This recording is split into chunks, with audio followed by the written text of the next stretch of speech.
Are you enjoying the Mindset Playground? Well, visit my website at louannehunt.ca.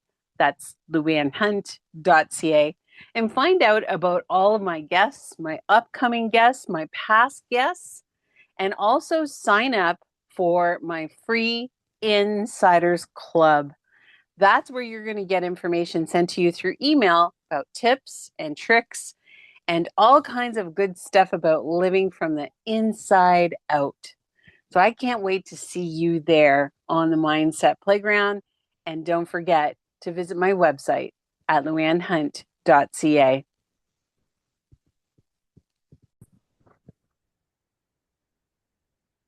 Hey everyone, welcome to the Mindset Playground, where you're going to get your daily dose of positivity. And I'm your host, LouAnne Hunt. And I am so excited that you joined me here today on the Mindset Playground because I have the opportunity to talk to another amazing author. But this one's completely different than the ones that I've been talking to in the past. So I think that you're going to be really interested in what he has to say because his books are really cool. And if you love those mysteries or those exciting and excitement types of novels, well, this is definitely your author that you need to check out. So without further ado, Thaine, welcome to the Mindset Playground. How are you Thank doing you very today? much. Thanks. Great intro. I want to buy my own books now. Thank you. Well, that's what the Mindset Playground is all about. It's all about promoting you. And that's a great thing because I love it because I get the opportunity to talk to so many cool people. And I'm so lucky. And one of the main reasons why I wanted to talk to you is because you're in Newfoundland. Now, did Yes, I say ma'am. it right? Newfoundland. Yep. Oh, good. Yep. Yep. Yep. So let's get this party started. Okay. So let's talk about you. So, All what right. is it? Yes. So, what is it that you do when you're not mad at a typewriter? How's that? Well, typewriter. See that? I'm dating myself. There you go. I understood what you meant, so I'm dating myself too. When I'm not writing, I'm pitter pattering outside with the dog, or there's always something to do around the house, right? Or the wife's got me out and about. But I try to get out in nature as much as I can because I find I get a lot of story ideas when I'm surrounded by nothing, like just quiet. And there's a ridge it's a little bit of a hike from here, and it's where I cast my dad's ashes. So I go out there every once in a while just to kind of, in my own mind, spend time with them, and it overlooks a pond and the forest, and then the ocean's right at the peak. It jets out, right? So I go out there a lot and spend some time, and then I got family around here that I help out if they need stuff, and I just try to keep myself busy in that regard. But I'm not averse to sitting on the couch and watching marathon episodes of certain shows that I like. So I mean, it depends on the day. I'm just it, you know, potluck. Whatever I decide to do that day is what I'm doing. But I try to write every day, even if it's a couple hundred words. Just like a muscle, I try to keep it flexed. But other than that, I don't put the pressure on myself that I don't like deadlines, or I call them due dates because I hate the word deadline because it makes me think that if I don't reach it, I'm done. So, um, but unless I want to release a book at a certain time, then I'll kind of put some pressure on myself. But I try to avoid that, which I've been lucky, knock on wood, that I've been able to avoid that so far, right? So, uh, Well, I think that your books are so exciting and amazing. oh, thank you. And let's talk a little bit about, say, the evolution of Thaine Chase. Like, how did that all start? Well, Tell me a I little bit about your background. all right. Well, I mean, I was born here in Newfoundland, but Dad was an iron worker, and he worked in New York, Detroit, and Toronto a lot when I was young. And so it got to the point where he was away so much, he started to feel bad because he didn't see me a lot when I was really young. So he ended up when I was about, I think I was 7 or 8, and you think you'd remember that being in your life, but I kind of forget. But anyway, he moved me to Toronto, and so I spent my what I call my education years in Ontario. I was in Toronto for the back end of elementary school and then high school, and then I went to Humber College in Ryerson. Well, it's not Ryerson anymore. It's called something else now. But when it was Ryerson, I went to Humber College in Ryerson for Humber College for journalism and Ryerson for film arts. So I fell in love with screenwriting first. That was my first. I went for the journalism just to get my technical skills up, my grammar, my punctuation. I didn't want to be a journalist. My grammar was atrocious. Um, so I loved telling stories, but to get through it, reading them, it would be a nightmare because I put commas or semicolons when they weren't supposed to be there. You know what I mean? So I decided take the journalism because the first year in Humber was all about technique, grammar, and it was all structural. And that's why I did that. And then Ryerson for the screenwriting because I wanted to be a screenwriter. That was my initial vision of what I wanted for myself. And it's hard to break into. So I had also, during my life, but dad was a boxer. He started me boxing in 1969 when I was 4. And then I moved on into Chinese Kung Fu, found a place in Toronto's Chinatown in 1979, 1980. So I had a huge martial art background. So while I was trying to get the script stuff going on and kicking in, and it wasn't grabbing, to pay the bills, I started teaching martial arts at the place where I learned. And I opened my own schools and blah, blah, blah. But eventually, I got a few scripts produced, a few feature films done, and did that for a while. Did a couple of plays, but the industry shifted, and not to not to sound bitter, but I started to go to meetings where people were like, "Well, we're not really interested in anything you have to say. We're looking for something a little different in the demographic." And I'm just that type of person. If nobody wants you at the party, why do you stay there? Yeah.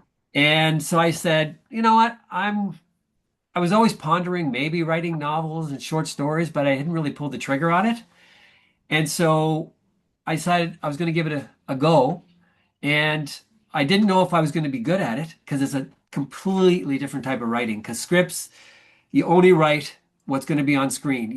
You can't be too descriptive, and you got to just say what's going on. So So why is that? Is it because of the time?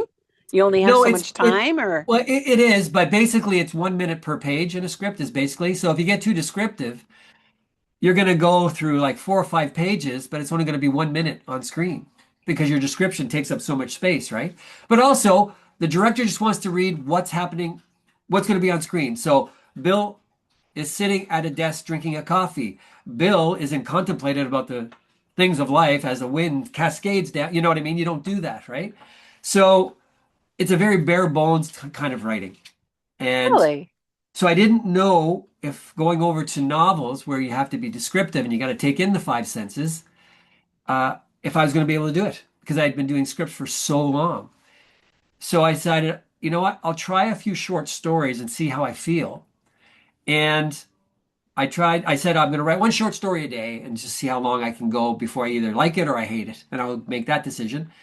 And then, 20 short stories later, The Tales from Eastern Wind was my first book that I brought out. It was all my short story collections. And I said, well, I think I can do it. So let's give her a go. And then after that, is ever forward. So, Oh, um, wow. Okay, yeah, so we're going to back up a little bit. I love sure.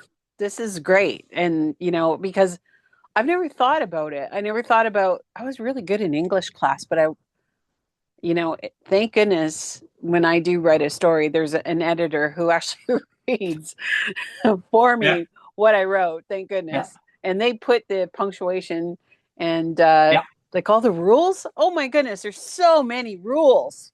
yes, yes, So there many are. rules. How can you even keep track of that? I And don't. That's why my wife copy edits everything.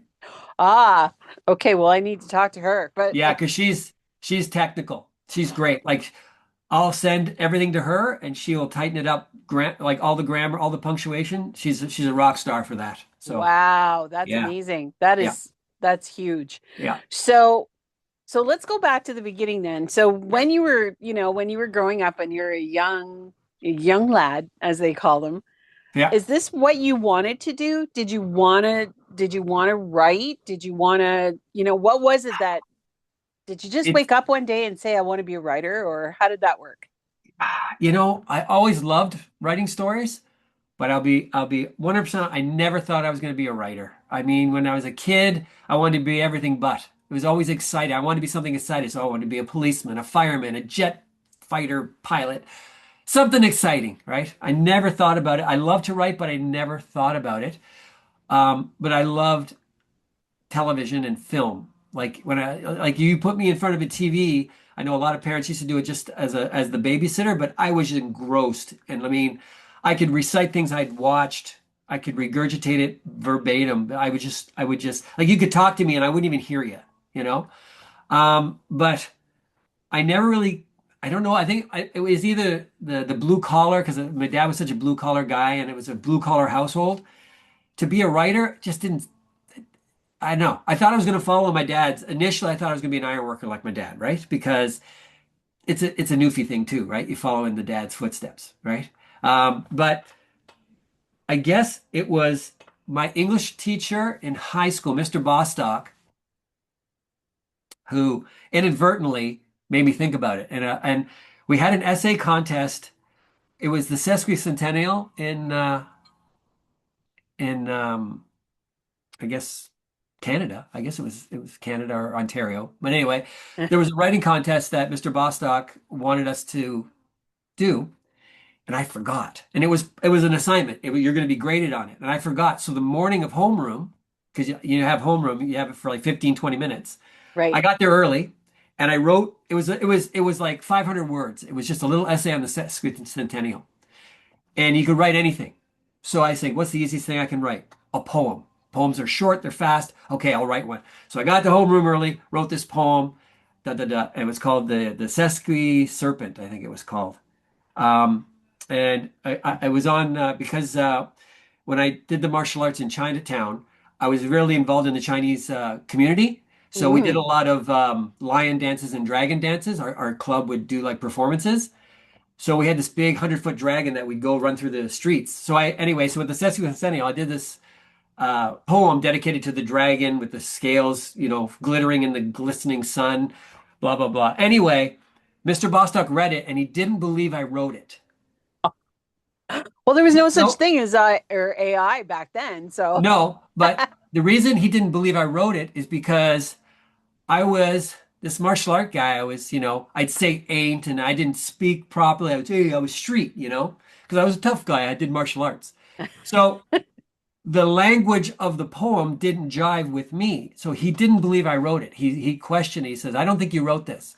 And I'm like, I did. And I was honest. I said, I wrote it in homeroom. I just wrote it now, and he's like, because he read it during our period, right? And he didn't believe it. So he made me stay after class and he gave me a sheet of paper and he said, write me something on what was the topic? He gave me a really bizarre topic, like bananas or something. He said, write me a one-page thing on banana. I think it was bananas, like a ripening of a banana or an overripe banana, something like that. It was a while ago. So I did. And I handed it into him. He read it and he looked at me. He said, Glenn, you need to be a writer. And, wow. and of course, I'm Mr. Joe Tough Guy, right? So I'm like, yeah, I'll be a writer. Sure. You know, um, but I think that was the seed that got planted. Ah, And when I and I took a few years off from high school before I went for anything college or university, and it started to grow and grow. And then so when I decided, okay, what am I going to do? What am I going to study? I did the ironwork. Dad had just retired, but I tried ironwork for 6 months, and I would have kept with it, but my father actually made me quit because he didn't want me following in that lifestyle. ah, He said, my dad had a grade three education, right? He did it because he had to, right? He did grade right. three education, then he went to Korean, he was in the Korean War, and when he came back, he had to get a job. So he said, you have an education. I worked this so you could have a better life than me. Don't do this life. Please just quit and find something else. And I can never say no to my dad, right? So I did. I quit. And when I was deciding what I should do, I think Mr. Bostock's little seed just perked up. And I was like, and I knew grammar and technical wise, I was a terrible writer. And that's why I was like, I'll go for journalism to fix my, but I think that was the seed. Mr. Bostock, even though he didn't know it and I didn't know it, I credit him with actually planting that seed because I never forgot that moment. I really didn't because I had never Yeah. been challenged before, like somebody believing that I did something I said I did something and I didn't do it. So that was weird for me. And then to see that look on his face of amazement when he read it and he could tell by the language that I did write the poem, it was kind of neat. So I think that's honestly what got me into writing. And then when I realized when I looked more on what scripts were in screenwriting and screenplays, then I started to get excited because I was like, "Whoa, that's the entertainment business," you know. And I started to Yeah. really get energized about that. So when I finished at Humber, then I jumped over and I wanted to get into film arts, but I didn't really care about directing or producing or anything to do with. I just wanted to write. I just wanted to be the guy who wrote the stories, and it was interesting because my experience is I had a few experience with theater, but theater and film are polar opposites for the writer. In theater, you're the top guy. The writer is God. In film, the writer is just below the craft service guy. Like you're the low on the totem pole, right? So it was a really weird thing to learn. I was okay with it because I just wanted to write, but it got me excited. And then I thought I was going to do that for the rest of my life. I'll be honest. I thought I was going to be a screenwriter for the rest of my life. And then I didn't really see anything changing, but things do change. And here we are. So now I'm talking about Yeah. being an author. So sorry for So the long-winded before, explanation. no, that's okay. That's what we're here for. Yeah. We got to find out all the little nooks and crannies. Don't leave anything out, as I always tell my niece. Yeah. I say, tell me about your day at school and don't leave anything out. Yeah. So I love that. And but anyway, so you began under your pen name, or I'm sorry, you began under your born name, I guess, your birth name. Yes. Yes. Yeah. Thaine Chase is my nom de plume, is my pen name. My real name's Glen Doyle. Yes. Yeah, so you began under that, Yeah. and you actually wrote a global best-selling book under that name. Yeah. A martial art book. Yeah. The martial arts way. Yeah. Yeah. So the Yeah. martial arts book, and so was that kind of like your very first book that you Yes, it decided? was. Yeah. And that was more to honor my dad and to honor my instructor, Sifu James Lore. Lord Ging Hong is his Chinese name, but he went by James Lore. Um, it was to honor like I wrote I was thinking about writing the martial art book, and then my dad got really sick and passed on. So I pulled the trigger on it, but I also wanted to honor my instructor who had taught me for so long. So it was kind of it wasn't a planned book.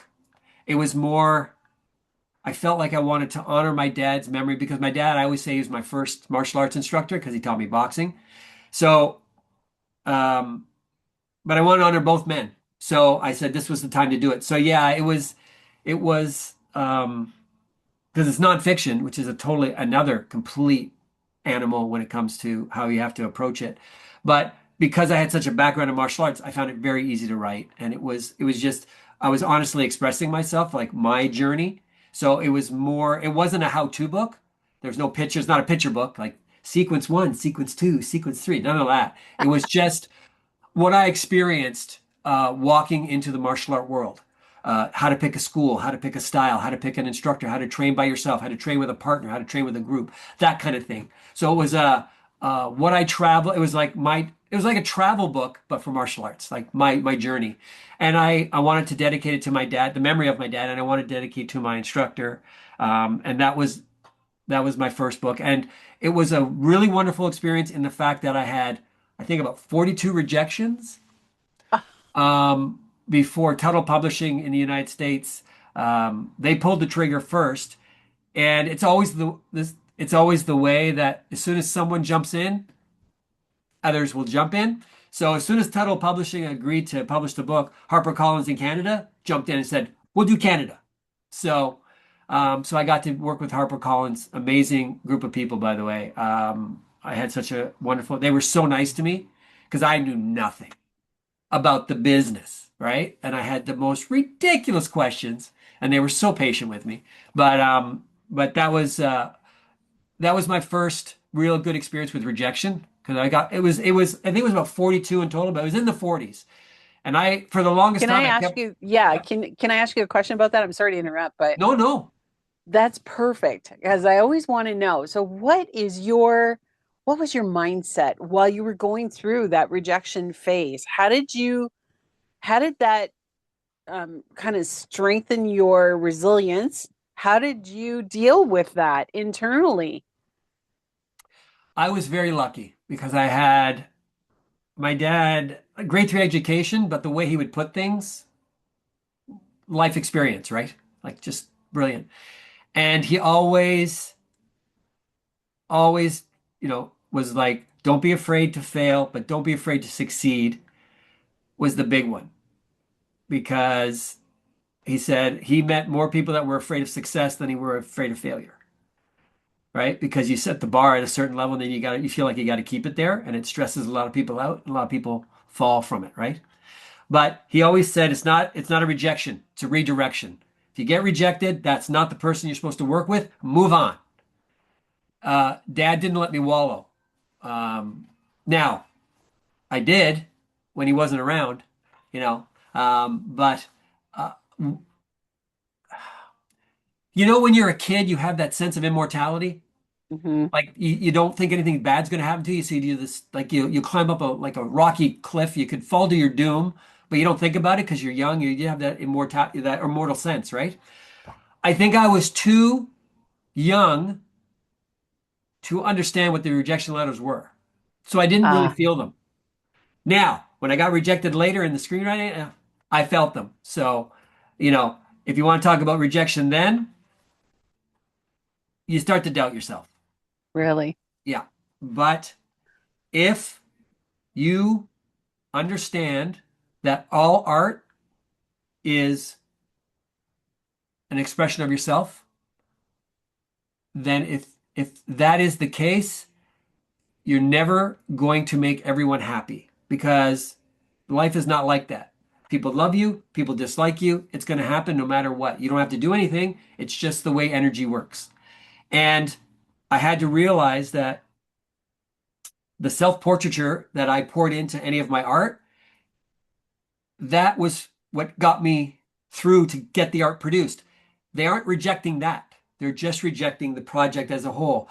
A lot of times I think what happens, especially with artists, because we're so involved in it and it is a form of self-portraiture, when we get rejected, I think we take it real personal, like they're rejecting us because we feel there's so much of us in it. But I think you've got to understand it's just that moment. It just might not be the time. But you go back to that exact same person a year later, it's a completely different reaction. So I think when I had the martial art, but with all those rejections, I don't think they affected me only because I don't think I was mature enough to understand I was being rejected so much. And when Tuttle Publishing finally came on, I was glad. I'm not going to say I wasn't like, yeah, but I was like, oh, cool. Tuttle said yes, blah, blah, blah, you know. Um, so I would say probably with your question with rejection, I'd say it was the later years with scripts and whatnot when I kept getting producers saying, we love it. Um, you know, and it was weird. There was a weird aspect that I noticed because I was making a name for myself in martial arts. I had won a couple of championships and stuff, so people kind of knew me, but in the martial art world, right? But I found it interesting. I used to send scripts out, and producers would write me back going, "Love your writing. Come on in for a meeting." So I'd go in for a meeting, and then they want you to talk about yourself. So then it would always come out that, I'm a martial artist by day, writer by night, martial arts by day. It's what I do to pay the bills. And all of a sudden, as soon as they found out I punched and kicked for a living, all of a sudden I found this trend where all of a sudden my writing wasn't that good. Oh. It was like I became unsmart in the meeting because I punched and kicked for a living. I'm not making this up. And I noticed that. And that was, I think, another reason for my nom de plume when I decided to do novels because I didn't want that following me because Right. it did terminate a lot of potential projects. And that's why I went into action films because it was the only place where my martial art background worked for me. right? Because as an Yeah. action writer, when they would read my scripts, when I did my fight scenes, I was almost choreographing them in my head, right? So they would read it and go, "This stuff reads great." It's like, "Oh, because you're a martial artist." So it worked for me. But when I went to meetings where my films were dramas or comedies, all of a sudden the people who loved my writing found out I was a martial artist. All of a sudden all of a sudden magically my writing wasn't as good, and I needed to work on this and I needed to work on that, and then the project didn't happen. So I think that was Yeah. I think that That's was more of an so eye opener. interesting. Yeah. Yeah. Yeah. That's so interesting how that happened. So, okay. So now you're Glen Doyle, you decide you're going to try your hand at a novel. Yes. So now talk about your transformation or your transition from Glen Doyle into Thaine Chase and Okay. why you decided to create a pen name. Like how did parts of you, the Glen Doyle part of you, transfer over into Thaine Chase? Uh, I guess I did a lot of I talked to a lot of other authors, and then like I did some of the master classes that were available, and the master classes have changed now, but when they first came out you could really interact with the person that was giving the master class. And I remember I did see, I was nervous about writing because I started to formulate to be an author, and then I did some research, and my name was Glen Doyle, but there was a Glennon Doyle. She's a best-selling author. She's out of New York, I believe. And then there was a Dr. Glen Doyle and another Glen Doyle, and there was three of them that were already really well established, right? Like Dr. Right. Glen Doyle and Glennon Doyle, they're like, New York Times bestseller authors, right? So I was thinking about my brand, and I'm like, oh, that's going to be hard to crack because we got the same name. And then I was taking James Patterson's master class, and somehow it came up about the way he approached his his art, or the way he told the people watching the master class, it's your work. Do whatever you want. Like he brought up about how if you start off in first person, there's a lot of there's a kind of an underlying rule. If you do first person, you stay first person for the whole works. If you do third person, you stay third, right? You don't mix and match in chapters. And he brought that up and he said, it's your story. You tell it how you want to tell it, right? Yep. And that got me thinking. And then he brought up, um, now I conversed with someone, and it could have been someone just representing him or whatever, but I brought up the whole nom de plume thing, and it came out, talked about, Stephen King used Richard Bachman to sell his sci-fi before they realized it was Stephen King, right? Now he can sell any genre as Stephen King, but when he was doing his like Running Man and some other sci-fi ones, he used the pen name because he didn't want to be, you know, uh, Tied to that. critiqued. Yeah. Yeah. He didn't want to be critiqued as a horror writer writing sci-fi. So I thought, okay, well, a nom de plume's kind of neat. Um, there's an energy to it because I wanted a fresh start in writing, and I didn't want my martial art career following me or my film career following me. I wanted like something really fresh. I wanted something new and fresh, and I was like, okay. And it was suggested that if you're going to, because uh, James Patterson, he has a degree in marketing. So um, there was the advice was pick a name that's odd and spell it odd.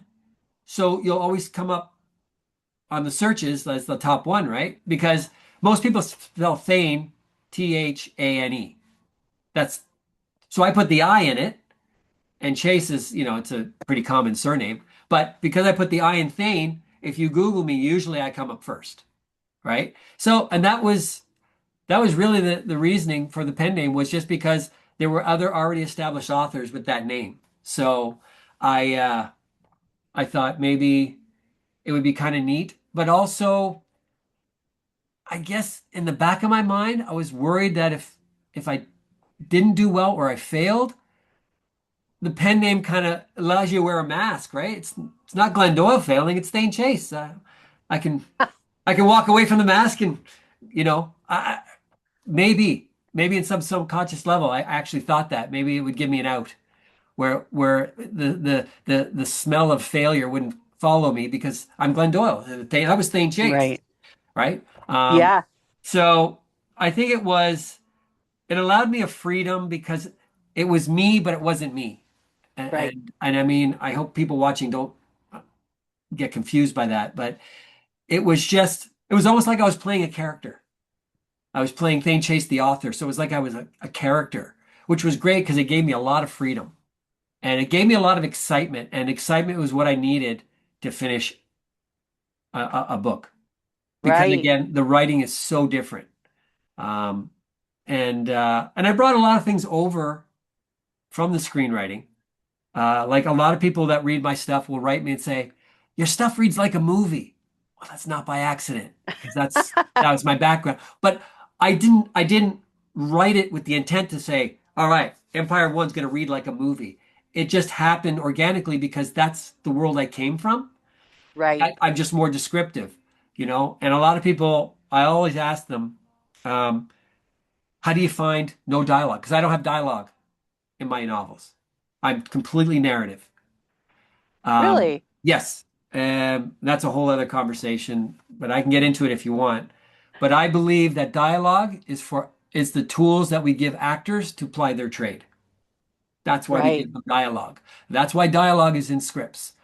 And I'm not saying any other author is incorrect by using dialogue. Please don't think that's what Oh I'm, no. just for me, I believe that the narrative allows the reader to really identify with what's going on in the moment of the page. So if someone's having a knockdown drag out fight, I'll try to describe it as, Peter They're said having a something. knockdown drag out fight. Yeah, but Peter said something so hurtful to Amy that she would never be able to forgive him. She knew she'd never be able to forgive him. And the person reading it will think of something in their life where someone said something to them that they could never forgive, and they know that feeling.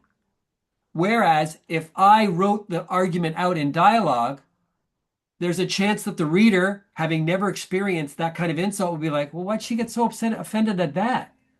Right. Or if you can't convey tone in the words properly in the book, I might lose my reader or I might lose that emotional moment, right? That bullseye I want to hit. So I have always found that because of the way I do only narrative,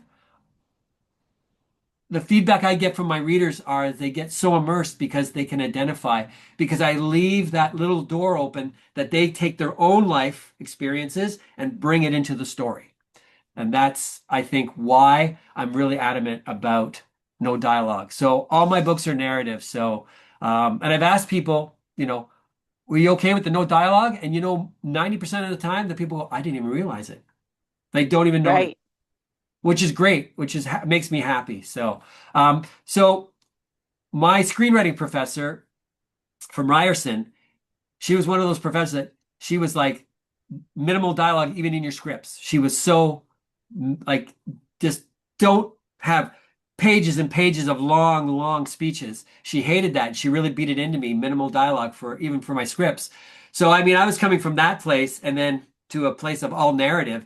So it really kind of shows. Now it's a lot harder sometimes on certain books to be all narrative. It really is. But that's why I was grateful for James Patterson saying, change tense, first person, third person, do whatever you want. It's your story. You tell it like you want. So, like my Corbin Dwyer series, my action thriller series, the first book is all third person, which I found hard. And then my next three books for my Corbin Dwyer series, sometimes you're in Corbin's head, so it's first person. Other times it's third person. And I find it really flows, and my readers seem to really like it. So it works for me. So yeah, I had to make some adjustments, not using dialogue. But again, I just thank James Patterson for giving me the courage to say, tell your story the way you want, right? You'll find your Yeah. readers. He always says, your readers will find you. They'll find you. Write what you want, they will find you. And you know what? He's right. Yeah, they do, eh? Yep. So you never run out of readers, that's for sure, I bet. Let's hope not. No, I'm sure you won't. Plus, one person tells the next person who tells the next person, "Oh, you got to check this out." Like, yeah, Yep. And yeah, that's for and sure. that is how things, especially here on this island. It's a big island, but it's a small island. And I got to say, most of my sales, if they're not tourists that want like a book from a Newfoundland author, it is by word of mouth here that when I go to markets and what's not, most of my sales are people going, "Oh, my aunt read your book," or my sister read your book, or my brother read your book. "Oh, I got one of your books for a present. I'm gonna get another one." It's all that kind of word of mouth. So Yeah, the yeah. small town feel. Boy, that sure which that sure is true. So, and just so you know, I'm not even calling it a bucket list. It's just a list. I have a list, Oh, and Newfoundland is on my list.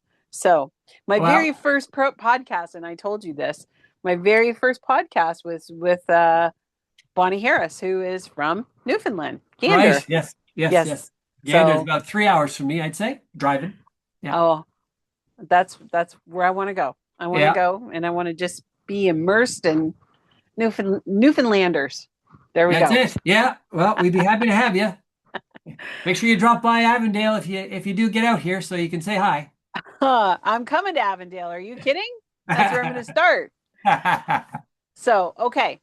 So now we already talked about your novels, but I want to talk to you about a special character that has been popping up in your novels. And you said yourself that the writer is recognizing this person, and you gave me a little bit of background on it that it's your dad. Yes, yes. In my Corbin Dwyer series, for those of people who don't know it, basically it's an action thriller series. It gets compared to Lee Child's Jack Reacher character. That same kind of vigilante justice genre, basically. So just to give people a background who haven't read any of my stuff, that's basically he's a very Jack Reacher. He gets compared a lot. Like um, my Rise by Sin was my first Corbin Dwyer book, and it's like my little badge of honor. I have this one review from a lady that read it in St. John's, and she wrote on Goodreads. She wrote. Corbin Dwyer is the guy Jack Reacher calls to kill the monsters under his bed. So that was like the biggest compliment for me, right? Because it was like the character read true. But anyway, within the Corbin Dwyer books, I have a character that, yeah, I modeled after my dad. And anybody who ever knew my dad, when they read the books, there's no embellishment. I just have to write my dad. But because I read under Thaine Chase, not too many people realize that the Greggy Doyle character is my dad. So I've gotten a lot of fan emails writing me saying, that Greggy Doyle character, you got to give him his own book. He's so interesting, right? Which again gives me a lump in my throat because, it's every scene I put him in is a love letter to my dad because he was so key to me in my life.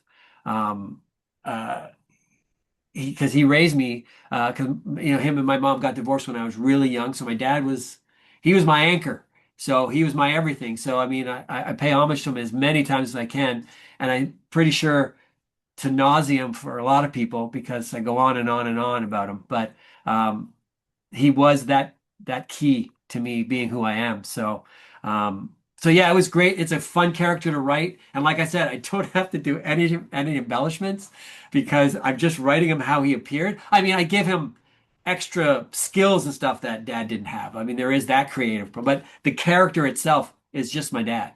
And I just love the fact that he's become probably the most popular character aside from Corbin in the series, right? So yeah, yeah. So when can we expect a book I about your toy dad? with the idea. I really do.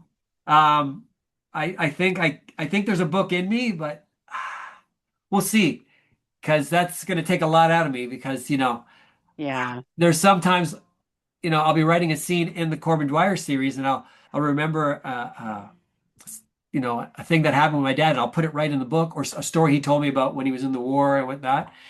And I'll start writing it, and I'm just regurgitating it, and how he told me or how I remember it happening, and all of a sudden I'll start crying, Yeah. because I just remembering him, right? So if I had to The do a whole emotional. book, I better have a lot of tissues and a lot of water because I'll be dehydrated by the time it's over. But that is going to be one amazing book. Oh, I That hope is going so. to be so great. Yeah, I can see Yeah. myself doing it. If I close my eyes, I can see it being something I do, but it's not on deck just yet. So we'll see. Yeah. We'll have to wait for. but I'll be there. I'll be there kind of edging you on all the way. So Yeah. what's next for you? I want to again telling a Newfoundlander you can't do something, we're gonna do it. Right. And so many writing teachers always tell you, I mean, they always say write what you know, which is fine, but they always say pick one genre and just go and be the best and just nail it. So basically, they're telling me that I should only write one genre. So I'm at the point now where I'm like, I'm going to write one book of every genre just to say I did it. And that's kind of where I am right now. So you got, Letters from Lincoln B was my first literary fiction, which was wonderful. It was a great experience. It's the one that wins all my awards and stuff, which I didn't expect, but wonderful. I got, my Empire of One is my fantasy sci-fi, my big Tolkien kind of homage kind of thing. And then I have my short story collection, and then I have my murder mystery, which is my shooter, which is takes place in St. John's. What were my other ones? I got them all here, so you think I'd have them memorized. And then I got the Broken Things of Bonta Vista, which is another literary fiction, and I just released a young reader, like 10 to 14-year-old, in Dock Ridge Kids. So that's my latest genre. So now the next one, I want to kind of um, do kind of a spiritual, inspirational. Um, I think I was kind of not inspired. It's not inspired. Inspire is not the word. Nudged, but when I saw all the stuff going on in Nigeria with all the Christians being killed and just stuff around the world, just death pertaining to religion and your belief system or speaking out. And so I think I want to take a stab at kind of a spiritual book, kind of like an alchemist-esque kind of storyline, like not no particular discipline and no particular bent, but just something inspirational, spiritual. That's what I'm toying with right now, but I haven't started it. It's just percolating. I think that's the one I'm going to take a stab at next because I got my downtime coming up now because Christmas is here and stuff. So I'll have some downtime and I'll see if I can kind of um, get an idea because I'm an odd writer. I can't write without a title of my book. I can't write the book without a title. And I can't write a book without my cover being designed. I design all my own covers. So I have to have the cover design, I have to have the title, or I can't write the book. So Really? yeah, don't ask me That why. comes first. Yep, That comes first. yep. Like I've written an entire book because I was walking down the street one day and I got a kick-ass title. A kick-ass title just came out of nowhere, and I'm like, oh, that's gonna be good. Right? My fourth Corbin Dwyer, Dead Man's Tab. I didn't plan on doing a fourth Corbin Dwyer. I hadn't planned on it. And that title popped in my head when I was in St. John's. Came home that day, started writing, and I got the fourth book out about 4 months later. Wow. Yep. It was just the title just boom. So I'm an odd duck when it comes to that kind of thing. I have to have my title and my cover designed, then I can, and I don't outline. I'm a pantster. I don't know if you know that term. I'm sure you do. Oh, okay. Well, there's two types of writers, of authors. Okay. There's the planners, the outliners. They outline, their outline could be 40, 50 pages. They outline their story, what's going on, the arc, what happens when, and all that. Oh, okay. Or there's the pantster, which is me. So I have the story that I want to tell, but I have no idea how my character is going to get there. So I write per chapter, right? I start writing, and then all of a sudden it's like, ooh, you know what would be awesome? If they found a body in this house. That would be good. That's pantser. Like it's not, there was never supposed to be a body in so that's how I write. And it, for me, I find most of other writers I talk to, they hate editing, Yeah. right? They love the Yes. vomit draft. I call it the vomit draft. That's a screenwriting term. You just Yep. you get it out. Rough draft. People hate the term That's what I'm vomit. like. That's Yeah. what I like. Yeah. So And I just call it get it vomit out. draft. But anyway, they love the vomit draft. They love it because it just frees them up. But then they hate editing because they got to kill their darlings. You know that term, kill your darlings, right? You got to take characters out and move scenes and whatnot.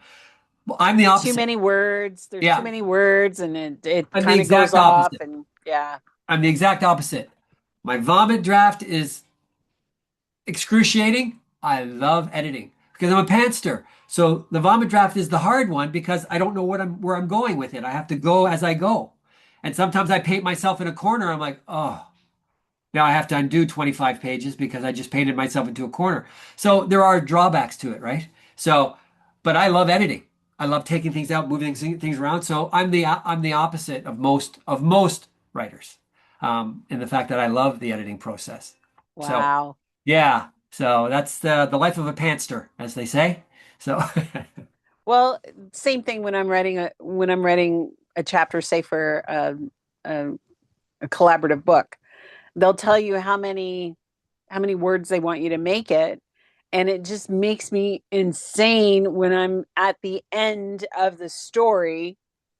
yes, That's all in my head. I get to the yeah. end of the story and I still have to come up with 300 words or something. It makes me insane because Oh, it's right, yeah, like, no, this is my story. yeah, I wrote yeah, it. This is all I got. And yeah, then you have to come up with, like I said, that many more words, and it's so yeah, hard. But yeah. anyway, this is so what is your that's what you're working on next, or That's what is I plan on working on next. Now, that could happen, that could change tomorrow because I do have a few other story ideas. I have another Corbin Dwyer idea, and there's a character in my Corbin Dwyer series, my female character, Thelma Strand. She's another very, very popular character, and I have an amazing idea for her. So I might give her her own novel. So I would say that one probably would happen before the next Corbin Dwyer because I got four Corbin Dwyers. I think he can take a rest for a little bit, but I think the Thelma Strand story is exciting for me because it's a female character as my lead, and I love challenging myself with that. So that might, if I don't do this inspirational one, I think the Thelma Strand standalone will be the next one. So yeah. oh, that's kind of cool. You writing a story about, like the Sergeant Pepper of, do you remember Sergeant Pepper? Yes. Yes. But, the Yep. police department, right? The female Yep. detective. There's always that tough Yep. female detective who wears those pointy boots and That's, yeah.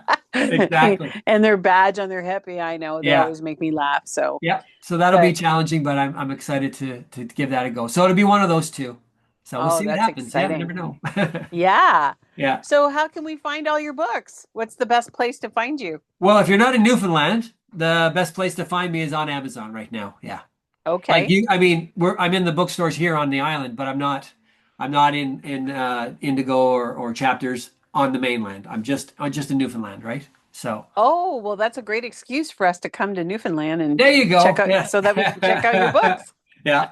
But right now, yeah, I just point everybody towards Amazon right now. So, yeah. So before we end this, I always ask my guests for three golden nuggets to leave the audience with. So, doesn't matter what the topic is, can you give me three golden nuggets that you would like people to leave this podcast with? Um, I think that the first would be dreams are any kind of dream you have, any kind of thing you want to do. I think it's a signpost on the path you're supposed to be on.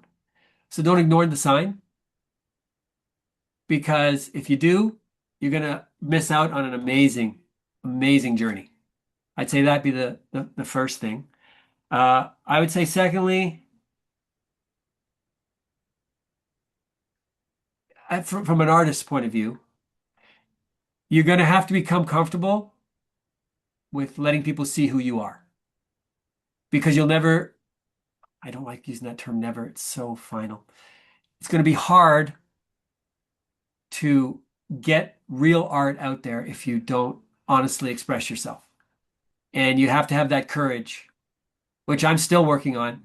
Um, like there'll be some scenes I'll write that come right from a really raw place, and then I'll delete them because like I'm not ready to show. that part of me yet. I don't have the courage to do it. But that holds me back as a writer. And until I can have that courage, so you gotta be prepared to really open up to the world and just let them see who you are and believe that that person is supposed to be here because you are. It ain't no accident, right? So I'd say that. And third is be a good friend. Everyone needs a catalyst. Everyone needs a muse, even if they don't know it. And when you're a good friend, you can be those things. You might not even be aware of it, but you're going to interact with someone on a day and they're going to go home and they're going to thank God they know you because you were a friend. And I think those are probably the three things I would say off the top of my head, right? So I Well, don't, those are three wonderful golden nuggets, and I oh, really appreciate them. So yeah. I have loved speaking with you about Oh, this topic, about everything, really, because I know we've spoken before as well, yeah. off camera. Yes. Yes. But it's been so wonderful talking to you on the Mindset Playground. I know that you're busy, and I appreciate you so much, the fact that you took time to come and talk to us. And I'll make sure that all of the information to get in touch with you is below this podcast in the description. And I look forward to seeing you again on the Mindset Playground. Oh, well, thank you so much for this opportunity. It was just, it happened at the perfect time in my life too, because I love talking about myself, my favorite topic. No, I'm just really grateful that you took the time actually to speak with me. So thank you so much as well. Oh, thank you.